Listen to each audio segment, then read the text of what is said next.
And as always, friends, on a Friday, it's the OGP, One Giant Podcast, where I'm Adam Armbrecht, joined, as always, by the healthy, the wealthy, the wise, Mr.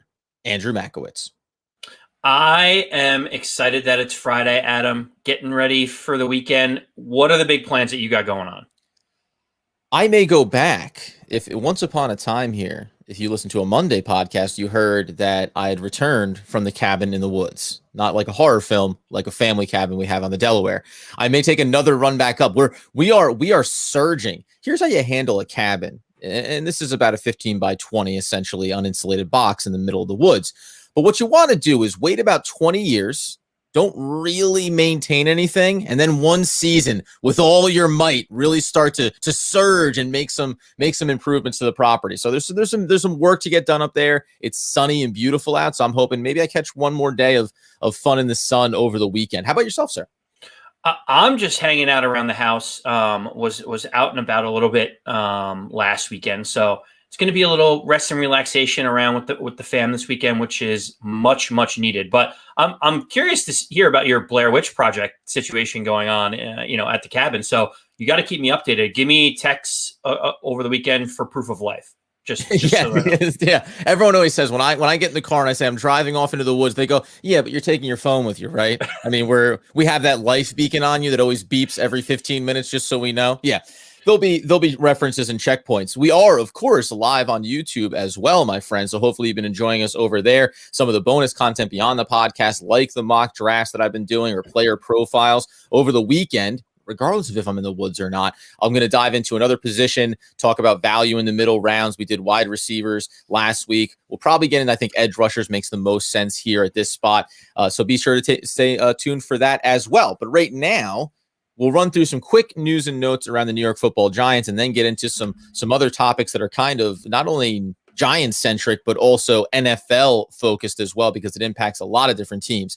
But the couple of quick things were, first off, Ryan Lewis gets released by the New York Football Giants. When we look at the depth chart here for them, we had gone over this as the secondary as a whole, but if we stay focused solely in the DB room, Bradbury, Jackson, Darnay Holmes, Yadam, who had that adjusted contract, Sam Beal, and then Milton and Williams. The name I didn't put in there, that gets you up to 7, but then you throw in Julian Love, who's splitting time, it feels like, between, right, DB and then also the safety position.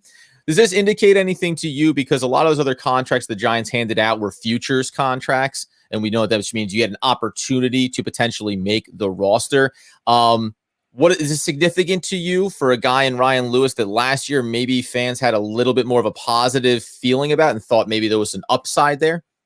So the thing with Ryan Lewis is, he was kind of bouncing on and off the roster just a little bit. And, we don't always use Pro Football Focus grades to be indicative of where they were. But Ryan Lewis was a 41.2.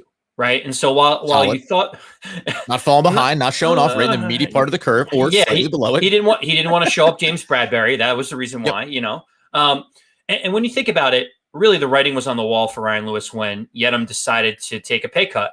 And that pay cut was significant. He chopped off $1 million, but picked up some guaranteed money, which basically signaled that the Giants were going to keep him around as that third, fourth corner, depending on what was going on.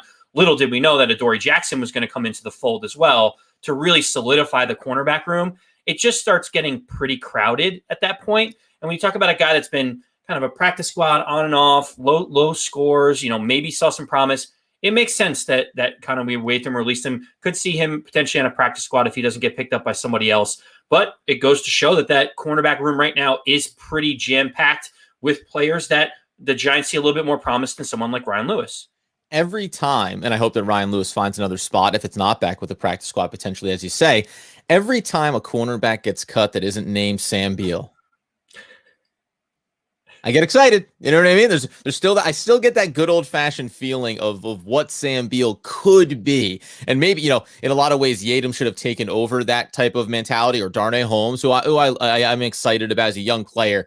But there's something about Sam Beal. I think go back to an Aaron Ross, who, for whatever he was or wasn't, he flashed for some couple of seasons and then kind of fizzled out. But there's a physical look that a cornerback has that when I see them, regardless of who they are, regardless of what team they're on, I go, ooh, that looks like a good corner. That's what Sam Beal looks like to me.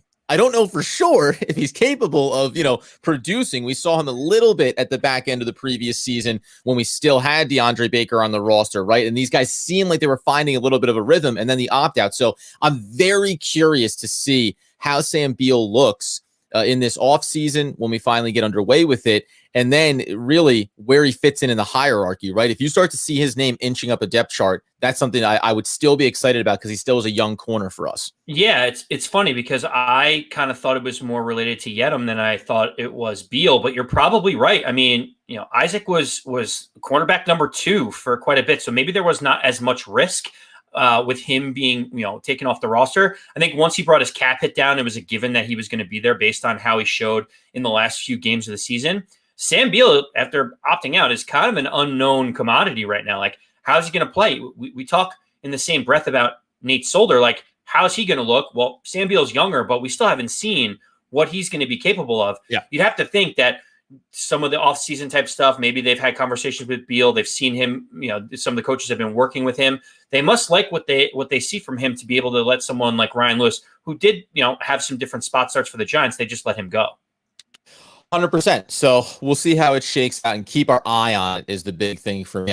Listen, I know these may be the footnote moves because who's going to be getting big reps, but as you start to improve your team through free agency like the Giants did, then the depth players on this roster do become important because there's going to be a key, snap here or a key special teams play there that matters, and how this roster fills out is important.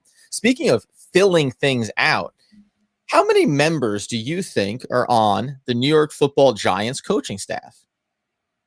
Ooh, if I had to guess, I'm going to guess 27. Wow. And you know what? That's actually high, but here's what's interesting. 25 is the number for the New York Football Giants. It'll be the largest coaching staff they've ever had in their franchise history. Joe Judge had 22 members of the staff last year, and they went through a couple other teams here around the league. But, for staffs that go as low as 20 sometimes, this staff is so big now that Joe Judge has even introduced a chief of staff. So which is, basically a quality control, position control, and then the overall, the man with the plan. And I will say this may seem, and it is just a footnote for us, but what I like about it is we go back to, last year and the difficulties with Colombo and firing him. They continue to bring in, as Joe Judge had called for in his press conference, teachers, right? That's what they want here. They have a guy now taking over the offensive line who's going to be a 14-year experience, though none at the NFL level for them. And then you think about, I don't want to get the chief of staff name correct. It's Ryan Holleran will be the chief of staff for this team overall. And then the offensive line coach, if I have it correctly, I don't want to miss out here after having as we know, Googs, thanks. Yeah, because I'm not gonna. Once the guy's gone from the team, I'm not gonna remember the name. I'm not gonna remember the name anymore. Oh, Stale is going to be the offensive line coordinator for the Giants. No NFL experience, but college experience, and that kind of leans into the sense of college teaching young players, right? Developing minds. So I'm a fan of this because I don't think there should never be a limitation to how many teachers you have around these players, right? And the more that you can kind of, I think, compartmentalize a layer deeper and a layer deeper, so you can say, here's going to be our offensive line coach, but then we have the conditioning coach, or then we say inside of the offensive line room, we also want guys that are specializing on the interior, and then guys that are working with the tackles, guys that are working with the safeties versus working with the cornerbacks. So this excites me because I think that it continues to show Joe Judge's control and voice within the organization as he's expanding this staff to hopefully support the players and the season as best he can. So I actually go a different route with this, and it's twofold. The first is I look at it as Joe Judge paying it forward, where he learned under people like Nick Saban and Bill Belichick, and he's trying to say those experiences were invalid, like they were priceless to him, right? And so what he's thinking is, if I can bring in more smart minds to absorb how the game is, they're going to be better prepared to be head coaches in the future. I got that opportunity and tutelage from some of the all-time greats. I think I need to be, I owe it to other people to be able to do this. So like you said, there's a lot of guys that are coming in with just college experience. He's extending that olive branch like it was given to him to be able to, bring in more people to be able to get that opportunity. So that was the first thing that I thought. Oddly enough, just a quick pause before you make your second point. I like that a lot better. Let's go with that. The One Giant Podcast official stance is Joe Judge pays it forward and gives other coaches opportunities. I mean, I think that they'll have value and they'll be teaching as well. But that's way stronger. Okay, next point. Perfect. The second one is that I think Joe Judge is really smart at delegation and putting faith in other coaches around him as well. Coming from a special teams background, he's not saying, I need to run plays as the offensive coordinator, or I need to be the special teams coach because I did that in New England for so many years. I don't need to be the wide receivers coach. Like, he's not saying that he needs to be actively involved in any of them. He's the CEO. He is the guy that has oversight. He's the guy that gets on the microphone and is like, we would never lay down like the Philadelphia Eagles did. Like, that's the type of guy he is. He doesn't need to call plays on either side of the ball. And I like that. I want a head coach that has his hand a little bit in everything and has a pulse on all of the different groups, whether it's special teams, offense, or defense, as opposed to the GM.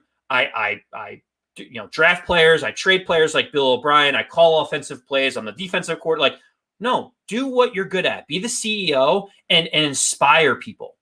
Yeah, they always talk about that, right? I mean, there's been this shift about, more and more head coach gets referred to as that CEO. You have to manage all these different parts. So when you see someone like Joe Judge able to lean into that role and trust those around him, to me, that's a positive as well. And even, in the big picture, hey, offensive coordinators are going to come and go. Defensive coordinators are going to come and go. So if you can look out into the landscape and know that you have these resources to pull in coaches from, and maybe out of this expanded staff, someone bubbles up, right? In another year or two, if Jason Garrett gets another head coaching job, you have someone in the pipeline that you want to take over. So it's all positive, and that's just something that I found interesting going from year one to year two for Judge, because it does mean, hey, I saw an opportunity here, whether it is to pay it forward or to provide more minds supporting our team on Sundays as the season gets underway.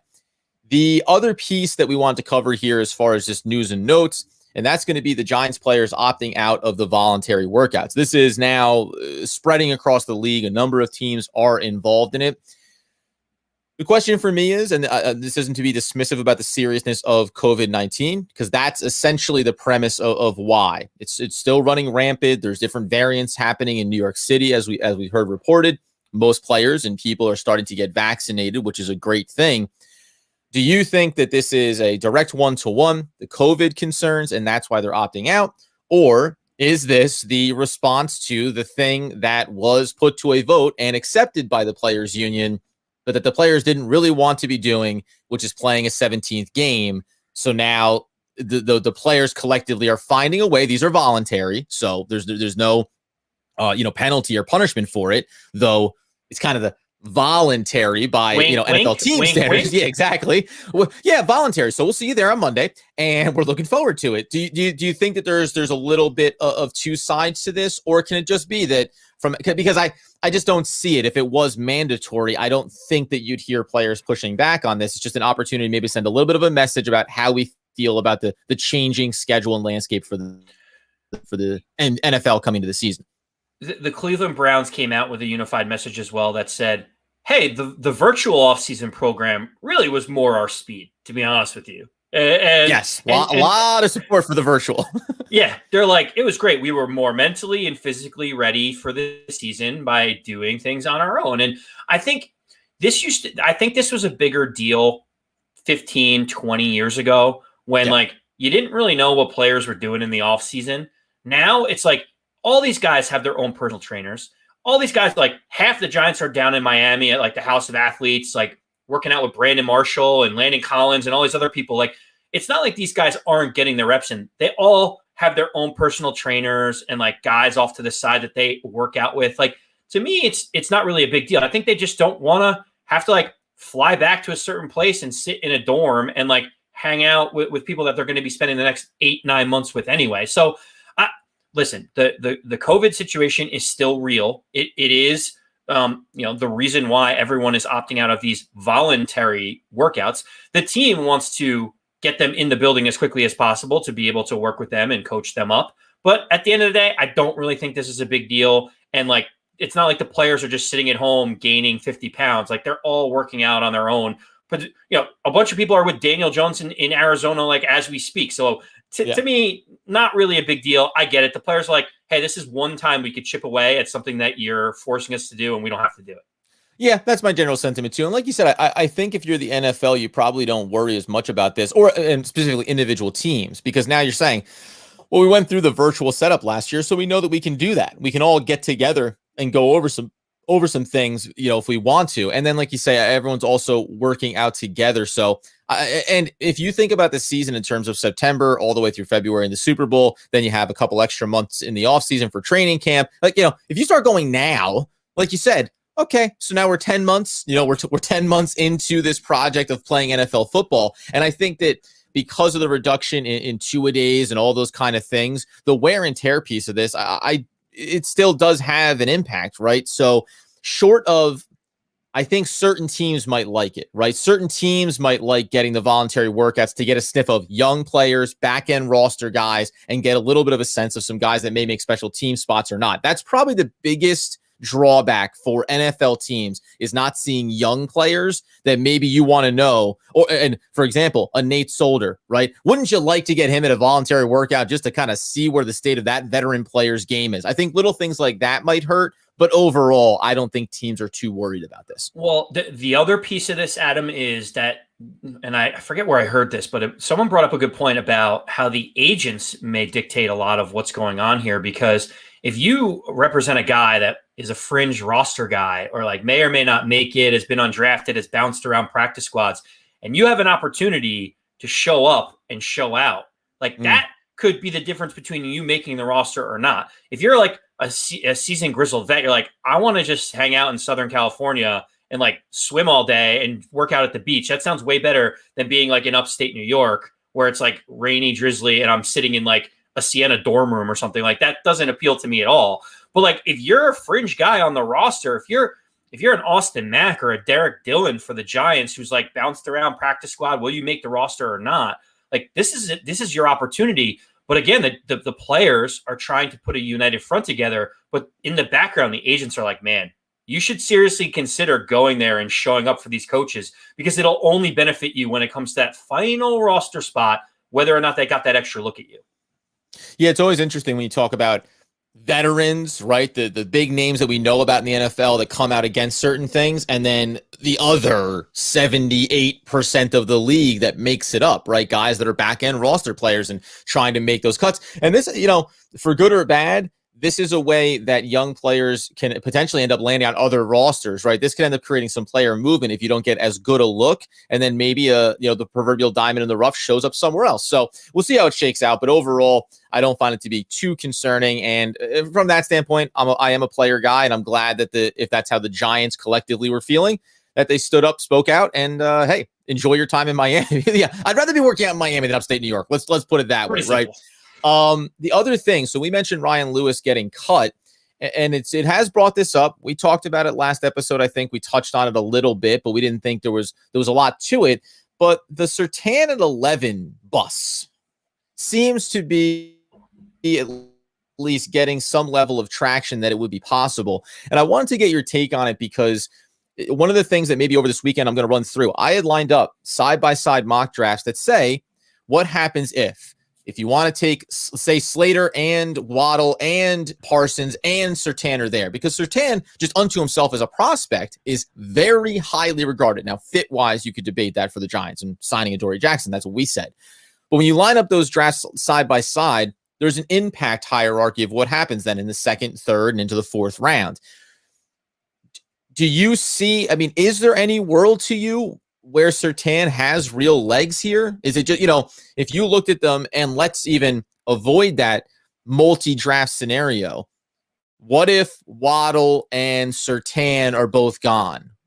I'm sorry, Waddle and Parsons are both gone, right? What if it's Surtain and Slater? What if Slater's gone and Parsons is gone? If the Giants can't trade down, I'll put it into an example that would force your hand to make a difficult choice. What if it's Waddle and Surtain? Those are the two options at 11, and you can't trade down. Would you go Surtain in that scenario, or would you lean into what so many fans would probably scream at us right now for? Well, you have to take Waddle. He's the weapon. I would go with Waddle in that position. And the reason why it is a few different things. It's tough to unpack. Art Stapleton, who knows the Giants more than almost anybody, was on this yesterday, batting fans away, basically saying, why can't you take Surtain at 11? Like, we just take the best player. We can figure it out. Like, things change. One injury happens, next year, will the same players be on the roster? People could get cut. What if Darnay Holmes doesn't look good? Then we always need cornerbacks. I mean, obviously, look at last year. We couldn't find a number 2 cornerback to save our lives. We tried 5 different guys at cornerback number 2 after all the things that happened with DeAndre Baker. So I understand that position. However, I just can't. We talked about this at length. The best player available situation to me is just not understanding or reading the room. Like, everyone says best player available, and then we say, well, what if the best player on your board is Mac Jones at 11? Are you supposed to take Mac Jones? And they're like, no. Quarterbacks are different. It's like, okay, what if a running back's there? Well, no. We have Saquon Barkley. It's like, okay, so you're putting in 12. There? Yeah. What if the safety's there? It's like, okay, so you're deciding to put in all these caveats of your best player available, which is changing the whole dynamic of what the best player available is. Yep. I think that you need to use a little bit of best player available plus need and marry the two of them. The Giants' need in the cornerback position is one of the lower ones. It's like defensive tackle right now. We don't really need it based on having Dexter Lawrence and Leonard Williams on that defensive front. We don't need a cornerback as badly as other positions. To me, offensive line, anywhere across the offensive line would be helpful, and any type of pressure and edge rusher are just far more important for the Giants. And even if you have Surtain ranked a couple of spots higher than Slater, the need outweighs the best player available situation in that case. Well, and this is, and I'll say the sacrilege thing. Like, I wouldn't want the Giants to take Waddle in that spot. I would want them, and I said, can't trade back, right? You have to do it. I'd be very interested to be in that spot. I probably would do what you say and take Waddle because it bolsters that wide receiver room. But to your point, when you're in the offseason, listen, the Giants can't predict that Surtain is going to be there at 11 or that Waddle would be there at 11 or Slater or Parsley. They don't know for sure with any definitive, beyond any doubt. But that's why in free agency, you say, well, we need to check a couple of boxes. It could have been an offensive lineman. It could have been a wide receiver. It could have been an edge rusher, right? They made the push for Floyd. It didn't work out. Once you check those 2 boxes, those positions have to move down your hierarchy board. It's just as simple as that, right? So would the Giants objectively have taken Surtain at 11 if he was there straight up? Probably. I think they would have loved it. I think that he would have been as high on their board as any other position that they may have had, commiserate with the talent that Surtain is supposed to bring to the NFL level. Now that you've signed Adoree Jackson, it obviously impacts it. The only caveat that I would put into there would be, if you wanted to make a case for Surtain, would be to say, you got a 3-year deal for Adoree Jackson. You have Bradbury, 2 years left on his 3-year deal. So the short-term, long-term piece, right? Adoree Jackson's 25. By the end of his contract, he'll be 28. So are you going to bring him back on another contract at that age? It's possible, but not necessarily probable at the cornerback spot. I don't see Bradbury coming back on a second contract because you start to fall off the cliff a little bit. I think it's a one-and-done scenario. So how are you preparing for the future at that position? So maybe that opens the door a little bit. Again, in an ideal world, I think the Giants would trade down from there if that's the best player available. If Waddle's gone as well and it's Surtain, I think there's a team out there in the mid-teens and going towards 20 that would say, boy, Surtain would really bolster our secondary right now. We're willing to give a modest, collection of picks to get up there to get him. I mean, the way I think about this, Adam, is pretty simple. You should always have an eye on the future, but you need to talk about the roster and its current construction. I'll give you a great example. Look at the defensive line for the New York Giants. If you rewind the clock 3 years ago, Leonard Williams, Dexter Lawrence, and Danny Shelton are not on the roster. They're not anywhere to be found. And fast forward 3 years later, it's considered a strength of the Giants. Leonard Williams seems like he's one of the top defensive linemen in the entire NFL. We just gave him a huge max contract. Dexter Lawrence just looks like he is ascending to be one of the next great Giants. And Danny Shelton, run blocking metrics by all accounts, is off the charts. We that wasn't part of the plan 3 years ago. We didn't have that as part of our situation. Things changed so much in 3 years that I think You look at what you got this year and you look into next year, you make sure that your cap situation's okay. But I really think of the Giants in an 18 and 24 month span and what we need to do there, as opposed to 3 years out. And so like by the time 2 years rolls around and Bradbury's up again and Adore's got 1 year left, they're going to be there. You know, who knows what Darnay Holmes has done? Who someone else may have been released. Like there's so much time that goes through there that I think we look at this year and next year and think about how we can make this roster competitive this year to make the playoffs and then potentially compete for something greater than just winning the division next year. And that's fair. And I think that that's probably the way that most Giants fans should look at the draft and should look at the 11th overall position. At the end of the day, let's say we wanted to get into a little bit on the lighter side. I think I don't consider this to be, break the internet type of information. And yet it seems to have lingered on. Giants fans are, and I myself have said, I stated my case, my opinion around Eli Manning and his credentials for the Hall of Fame. But Giants fans are definitely ready. They're ready to assault when something comes up that would be an affront to the idea that Eli Manning's debatable going to the Hall of Fame. One, Julian Edelman retired from the NFL. He suffered a knee injury last year. It just limited him, and ultimately he retired. So then, of course, naturally, the only thing that you can do when any player in any sport at any time retires is say, are they going to the Hall of Fame? And the pretty straightforward answer is no for Edelman, in my opinion. He was a great wide receiver, great Patriot, and I think that obviously you expect your fan base to support you, but you can line him up against a lot of other receivers and basically find comparable numbers that nobody would be itching to put that guy into the Hall of Fame. One of the best ones being someone had thrown out, what was it? Hines Ward, I think, was a great comp that somebody put out, and he didn't make it first ballot. He's trying to work his way into the Hall of Fame. So, where do you stand on it? And then we'll get into the Eli Manning side of things, because that's where it ended up somehow. Maybe it's the Patriot Giant connection. At some point it was, well, don't tell me Edelman's going in if Eli Manning isn't worthy of a Hall of Fame ballot. Yeah, listen, I mean, Julian Edelman, great Patriot, embodied grit, toughness, did everything that they asked him. He's like sandpaper. Right. He's a do your job kind of guy, right? Love his toughness, love his tenacity, stepped up in some of the biggest moments. It's great. He's like 260th in touchdowns ever. He's over 150th in yards ever.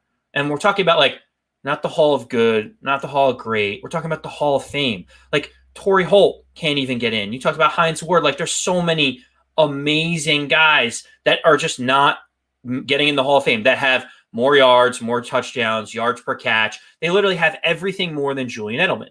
Now, what I will say is Julian Edelman leads in the playoffs, and that's where he made his numbers. He's top 2 or 3 in yards. He has 5 touchdowns, I believe, in the postseason. He was great and came up with some of the big time catches, and that's how we will remember him.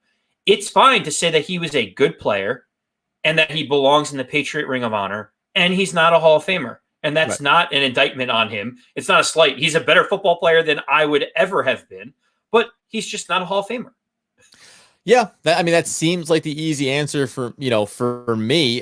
Again, I think when you see a guy make big plays and come up in big spots in the playoffs, that's what heightens Edelman's profile, right? And he came in at the time to the Patriots following up Wes Welker, where everyone was like, "Oh, another Wes Welker." Like, hey, no. He was another level above Wes Welker. And that distinction is worth making, right? He ended up being, was a 12-year career, an incredibly valuable component to that. But it isn't this automatic thing where just because you made some big plays, then it automatically puts you in the Hall of Fame. Or just because you had some really good, and I have to go into the numbers, really good playoff numbers.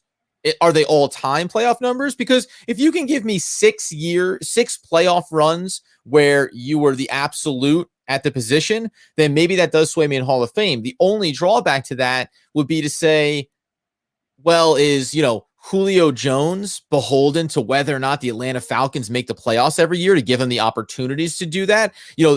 NFL ends up being the ultimate team sport and also the ultimate individual analysis, right? You don't end up saying, well, again, Eli Manning, right? We don't split hairs about his Hall of Fame career and whether or not he's worthy of it. We say 2 Super Bowls, 2 Super Bowl MVPs. You can look at the all-time yardage and some of those other statistics that we think check the boxes for us. But if we were on the fence about it, we wouldn't say, well, think about the lack of offensive lines that he played behind, the lack of talent. If he had been in the playoffs more, those numbers would be even better. You don't get to do that. We don't get to say that if he had been in more playoffs, he could have had more runs. All we can do is judge it on what he puts out on tape. And based on that, I think that Eli Manning's a Hall of Famer. So, likewise, whether it's for Edelman or any player, you can only go by what you have. And I think it's only his playoff runs that heighten his Hall of Fame stature. Yeah, listen. So the Eli Manning piece is interesting. Everyone keeps dragging Eli into this Edelman debate. And I think I can understand why people are doing it, but it is unfair because there's one key piece of this that they're missing. So everyone says you look at Eli Manning's stats during the regular season, and he was a very average quarterback, right? You look at his passing yards a game is right around 240, which is like league average. His touchdown interception ratio was league average, if not worse. His win percentage, not very good considering he's a 500 quarterback. His yards per attempt would be, I believe, the lowest ever to enter the Hall of Fame. So there's a lot against Eli Manning, and that's completely understandable. And that's the knock against Julian Edelman being 250th and all these other, different stats like touchdowns and receptions, yards, whatever. The big difference for Eli Manning is, to me, obviously the 2 Super Bowl runs, 2 Super Bowl MVPs, but also I think there's something to be said of being the Iron Man. You look at like Cal Ripken. Now he was a much better baseball player, but there's something about having longevity, being available, and being available for your team to put up those passing yards, those touchdowns, and everything else. So while he was an average quarterback in a few of the different years, he was above average in some, below average in others. He was there for the Giants, available every single time they needed him. And when the time when he was called, when his number was called in the playoffs, he had 2 amazing runs and won the Giants 2 Super Bowl championships. Julian Edelman doesn't have that piece of the discussion on his side. He doesn't have the yards and the touchdowns and things like Eli Manning does to say, hey, I'm a top 10 quarterback of my era. So I think it's okay to question Eli Manning's Hall of Fame candidacy. Yeah. I think it's crazy to be able to put Julian Edelman and Eli Manning in the same breath and say they're like the same use case, because they're just not. And we can get out of here on this. And this isn't, again, I'm not trying to tear down Julian Edelman, but over on sportsreference.com, they have the formula for determining percentage chance of making the Hall of Fame.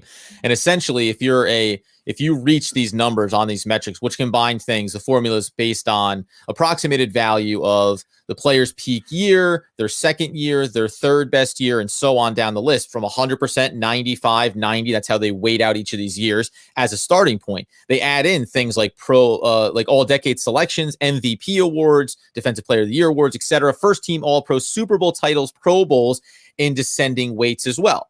So at the end of it, you end up coming up with, if you're at 120, if you get to 120, then you're going to get probably into the Hall of Fame fairly quickly. And 150 would be a score that would get you a ballot lock as well, right? So you're going to have an opportunity to get there. Anything over 120 is kind of the baseline. Julian Edelman has a 36. For whatever you want to take that as, that's what his score is. So that takes into account the championships and the playoff quality that is given, the Pro Bowl slot, any of those things. Those accolades come into impact there. Without those, his number will be drastically lower. So, for whatever it's worth, that's how those numbers go by it. And just as we can even, since we're here, since we're doing the dance, let's take a look at how they do weight Eli Manning. And he comes in at, this is always exciting. And they're not going to give it to me. This is the sadness of it all. I can't quickly enough find his name. All we can assume is that he will be a Hall of Famer. We will be back on Monday. I think we'll take a look just around the Giants again. Over the weekend, I'm going to highlight another positional selection group that we can talk about mid-round picks. So if you assume the Giants are going to go with an offensive tackle or with an edge rusher in the first round, how do we fill things out at wide receiver? At cornerback, bring it all back around. Cornerback is still on my board in the 3rd, 4th round, potentially for the Giants, to bring in a young player that can develop and take over one of these spots, maybe 2 years from now for the New York Football Giants. So be sure to keep an eye out for that. Obviously, some of the mock drafts that Andy won't let me do on the podcast. You love the mocks. If you're going to mock, I can mock if I want to, I can leave my co-host behind, because if my co-host won't mock and my co-host can't mock, then he's no co-host of mine. But he is, and his name's Andy Makowitz. And as always, if you're following us on social media at One Giant Podcast, hashtag OGP, Andy Makowitz would want, need, and demand that you know. As always, let's go Big Blue.